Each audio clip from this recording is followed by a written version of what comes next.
Good morning. Thank you for all being here. Before beginning today, I'd like to take a moment to again send our thoughts and prayers to my friend and the friend of most of us in this room, Steve Scalise, and his great family as he continues his very brave fight. It's been much more difficult than people even thought at the time. He's in some trouble. He's a great fighter, and he's going to be okay, we hope. I visited Steve and his family at the hospital last night, and I reassured them that the entire country is pulling for them, praying for them, and that we are here for them every single step of the way.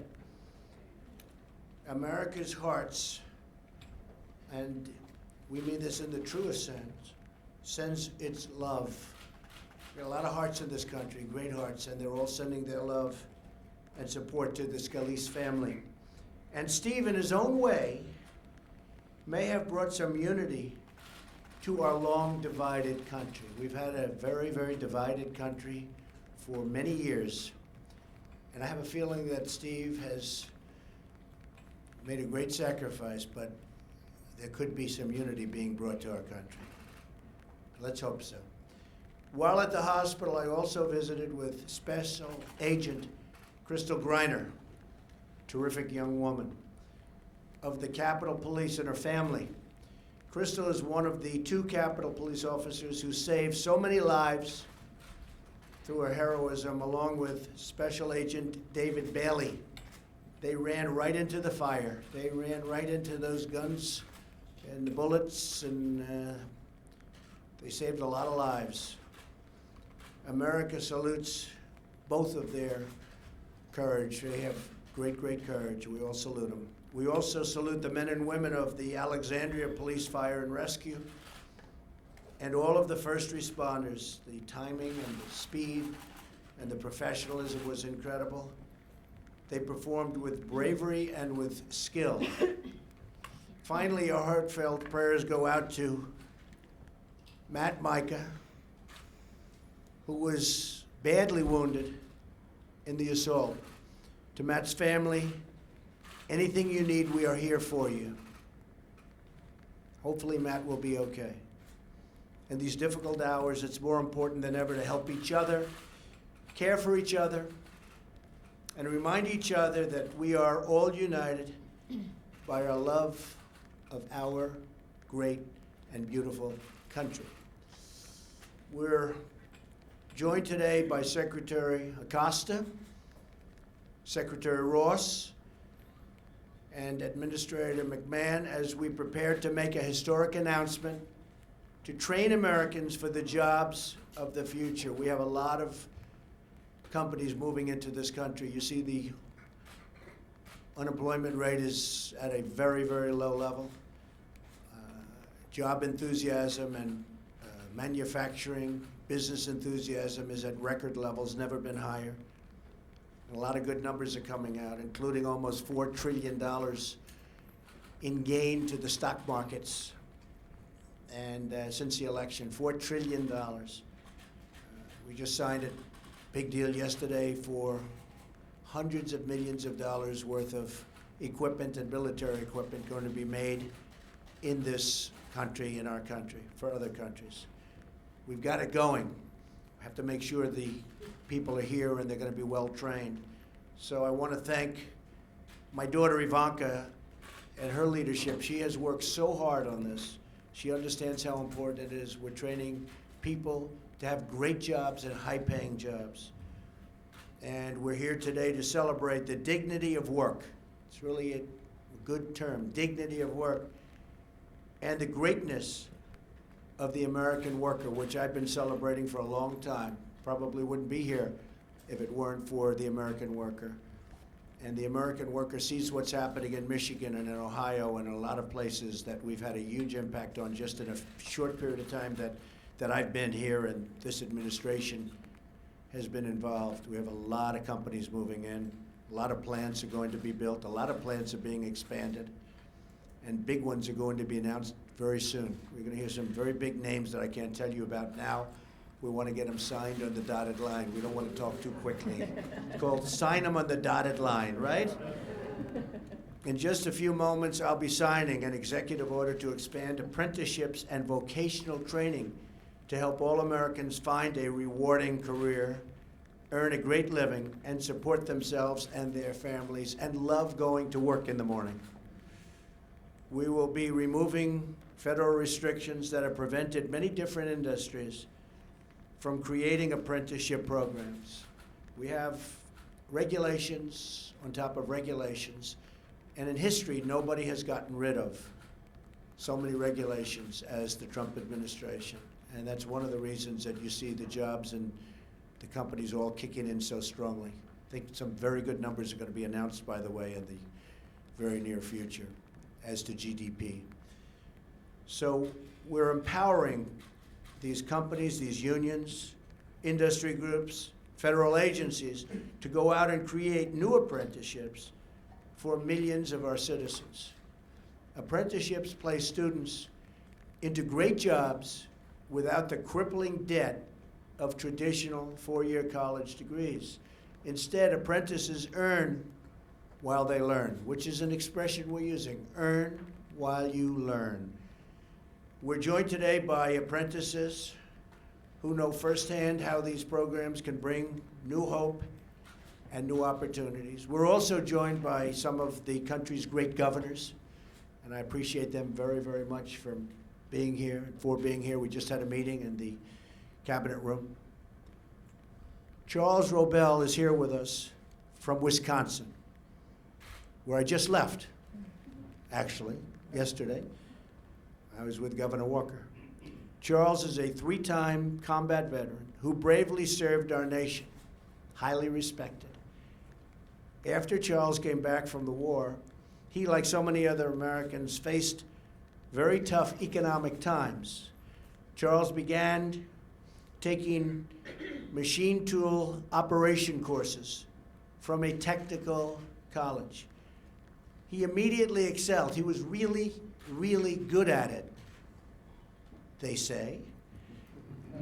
That's what they say. I haven't checked. Where is Charles?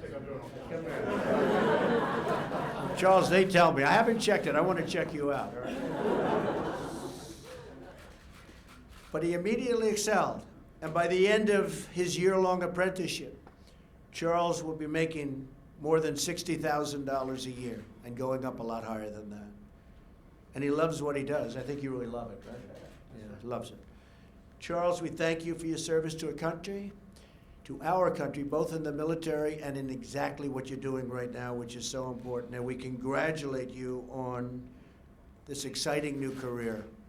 And you're going to have some great future. Thank you, Charles.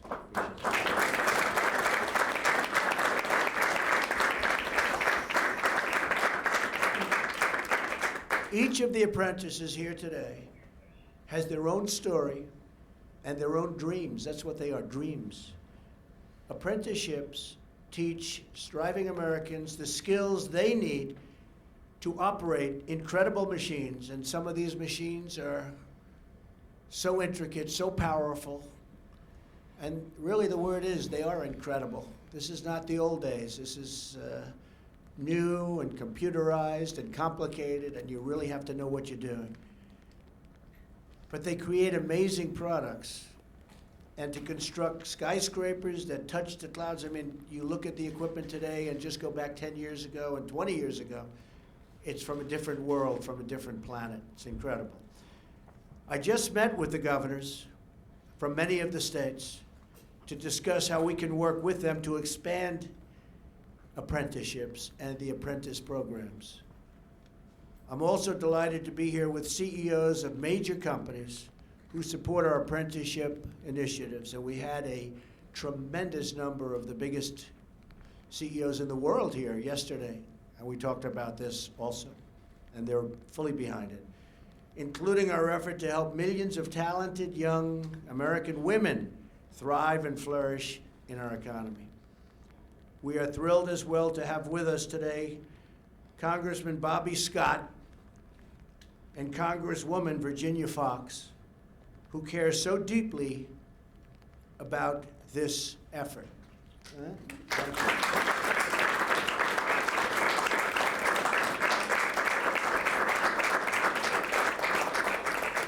The strength of our nation will be determined by our ability to keep jobs in America.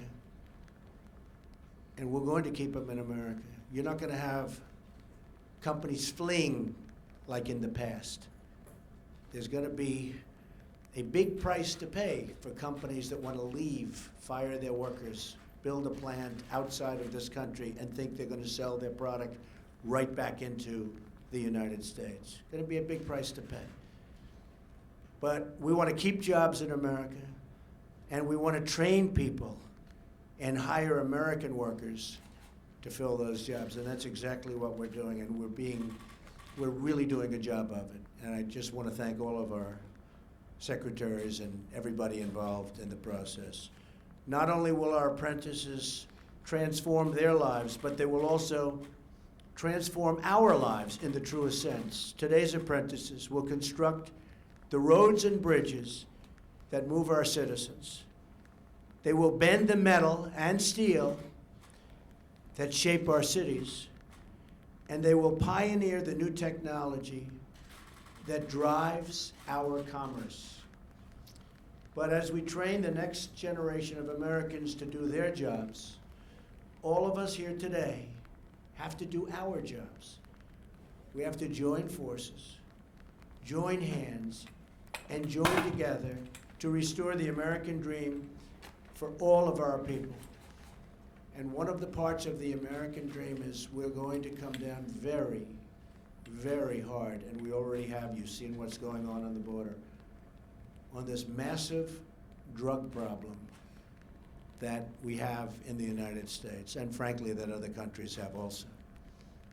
And we're coming down very, very hard on it. And if we don't, it's called shame on us. So everybody that's worked so hard on this program and everybody in this room, including the reporters, God bless you. God bless America.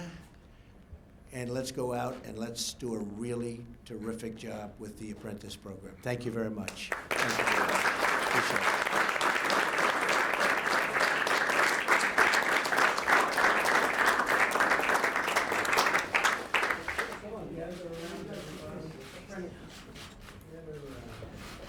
This is a big one. Right, Brenda? Yes, sir.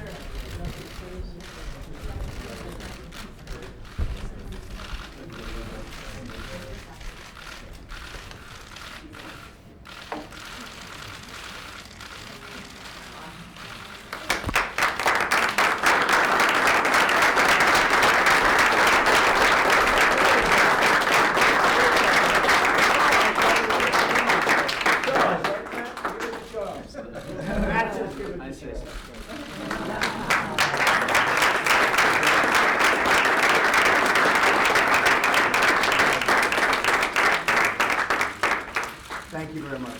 Mr. President, do you believe that you are under investigation now?